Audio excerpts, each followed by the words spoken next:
안녕하세요. 신상중학교 여러분. 자, 이번 시간에는 기체의 압력에 대해서 배워볼게요. 먼저 우리가 보통 쓰는 압력이라는 말은 식으로 나타내면 이렇게 나타내거든요. 면적 분의 누르는 힘.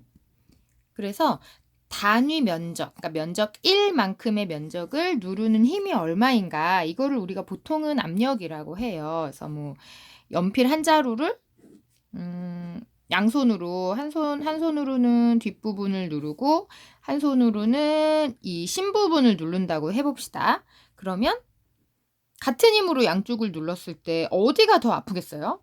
심부분을 누른 쪽이 훨씬 아프겠죠. 같은 힘으로 밀어도 작은 면적이 닿는 부분이 있으면 그 부분이 더 압력이 크게 느껴지기 때문에 더 아픈 거거든요. 자, 근데 이번 시간에 배울 거는 그냥 이런 일반적인 압력이 아니라 기체의 압력이에요. 기체의 압력. 자, 기체는 연필이나 이런 다른 물질처럼 눈에 보이는 부분이 없죠. 그럼 기체는 어떻게 압력을 나타내느냐 하면, 우리가 지난 시간에 기체에서 우리 특징 중에 하나가 입자가 끊임없이 운동한다고 했잖아요. 그래서 증발이나 확산 같은 현상이 일어난다고. 자, 그래서 이렇게 기체의 압력은 그 입자에 의해서 나타나는데, 입자가 끊임없이 운동하면서 용기 벽면을, 이 기체가 담겨 있는 그 용기 벽을 계속 부딪히는 거예요. 용기 벽에 충돌하면서 생기게 돼요. 자, 그럼 예를 들어 볼게요. 풍선을 불었어요. 요만한 풍선을 불었으면 요 풍선 안에는 내가 입으로 불었지만 이 안에 내가 이제 입으로 공기를 불어넣은 공기 입자들이 있겠죠. 근데 이 공기 입자는 가만히 있는 게 아니라 끊임없이 계속 움직이는데, 계속 움직이면서 이 벽을 입자들이 계속 때리는 거예요. 부딪히는 거죠. 그럼 이렇게 입자들이 부딪히면서 벽면을 미는데, 자, 어떻게 되면 이 안에 기체의 압력이 커지느냐 하면, 입자가 벽을 세게 밀어야 돼요. 그럼 세게 밀려면 일단 개수가 많을수록 좋겠죠. 입자가 많이, 그리고 빠르게 부딪힐수록 압력이 커지는 거예요. 빠르게 부딪힐수록 압력이 커지게 된다. 자, 그럼 입자가 그럼 입자를 많게 해주려면 내가 바람을 많이 불어 넣어야겠죠? 그리고 입자가 빠르게 부딪히게 할수록 압력이 세져요. 자, 그러면 여기서 요 둘의 차이를 한번 볼게요. 자, 입자를 많게 하려면, 풍선에서 이 안에 공기 입자를 많게 하려면 내가 풍선을 어떻게 해주면 돼요? 더 불어서 입자를 더 많이 집어넣어주면 되겠죠.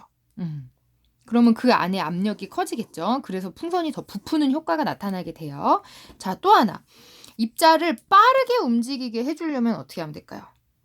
우리 지난 시간에도 그 영상 보면서 잠깐 얘기했었는데, 입자가 빠르게 움직일 때는 항상 입자의 온도가 높아질 때라고 했죠. 그래서 이 풍선 안에 들어있는 이 공기의 온도를 높게 하면 더 빠르게 움직이면서 벽을 세게 부딪히기 때문에 온도를 높게 하면 풍선이 결국은 더 압력이 세져서 부풀게 된다 하는 걸 알 수 있어요. 자, 그러면 요 풍선 그림을 선생님이 조금 더 이해하기 쉽게 하나만 더 그려볼게요. 자, 이렇게 생긴 풍선이 있으면 요 벽 부분을 한번 확대해서 그려볼게요. 자, 그럼 이게 풍선 벽이 있으면 이 안에는 내가 공기를 불어넣었으니까 이 불어넣은 공기 입자들이 막 움직이면서 이 벽에 부딪히고 있겠죠. 자, 그리고 이 풍선 안에만 공기 입자가 있는 게 아니라 이 바깥에도 공기 입자들이 있겠죠. 얘네들도 마찬가지로 막 움직이면서 이 풍선에 부딪히고 있어요. 자, 그러면 이 풍선에서 지금 풍선이 내가 불어놓은 상태에서 가만히 있는 풍선은 풍선 내부에서 부딪히는 이 힘과 외부에서 부딪히는 힘, 그러니까 내부 압력과 외부 압력은 어떤 상태일까요? 이건 같은 상태라고 볼 수 있어요. 만약에 내부 압력이 더 크다면 어떻게 될까요? 여기가 더 많이 부딪힌다는 뜻이니까 요만했던 풍선이 안에서 더 많이 부딪히면 풍선이 더 부풀게 되겠죠. 근데 지금 부풀고 있는 중이 아니라 멈춰 있는 중이라면 내부 압력과 외부 압력, 안에 있는 공기가 부딪히는 압력과 밖에 있는 공기가 부딪히는 압력이 같다고 볼 수 있어요. 자, 우리 수업 시간에 할 건데 한번 미리 선생님이 잠깐만 설명하고 들어가 볼게요. 뭐냐면 감압 용기라는 게 있어요. 뭐 우리가 흔히 진공 용기라고 하기도 해요. 요 진공 용기가 이렇게 뚜껑이 있는데 이 뚜껑 가운데로 공기를 빼낼 수 있게 돼 있어요. 그래서 펌프질을 하면 이 안에 있는 공기 입자들이 빠져나오게 돼요. 들어가지는 않고. 이거 펌프질을 하는 동안에는. 자, 그러면 요 안에 풍선을 넣어놨다고 합시다.